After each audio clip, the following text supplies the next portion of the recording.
નમસ્કાર. ફટાફટ હેડલાઇનમાં હું સંજીવ મહેતા આપનું સ્વાગત કરું છું.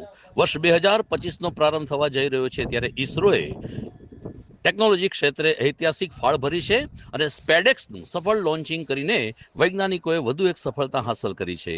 હરિકોટા ખાતેથી ગઈકાલે રાત્રે 10 વાગે સ્પેડેક્સ નામની એક અવકાશયાન છોડવામાં આવ્યું છે, જે 450 કિલોમીટર દૂર અત્યારે ભ્રમણ કરી રહ્યું છે અને 7મી જાન્યુઆરીએ આ બંને અવકાશયાનો એક સાથે જોડાઈ જશે.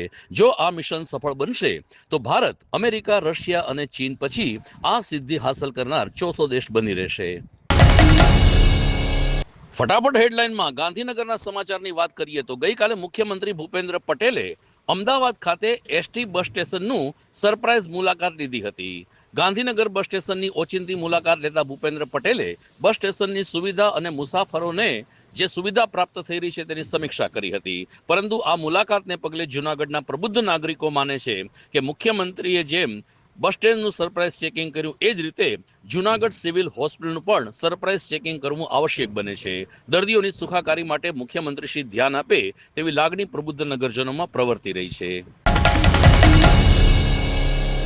જૂનાગઢ મહાનગરપાલિકા સહિત અન્ય કોર્પોરેશન અને 17 નગરપાલિકાઓને વિકાસ માટેની એક ચોક્કસ ગ્રાન્ટ મંજૂર કરી છે. ભૂપેન્દ્ર પટેલ સરકારે વર્ષ 2024ના અંતિમ દિવસોમાં 1000 કરોડ રૂપિયા મંજૂર કરીને જૂનાગઢ સહિત 7 મહાનગરપાલિકા, 17 નગરપાલિકા અને 3 શહેરી સત્તા મંડળોને એક જ દિવસમાં આ ગ્રાન્ટ ફાળવવાની જાહેરાત કરી છે, જેને પગલે માનવામાં આવી રહ્યું છે કે 2025ના પ્રારંભે તમામ કોર્પોરેશન અને નગરપાલિકામાં વિકાસના કામો શરૂ થઈ શકશે.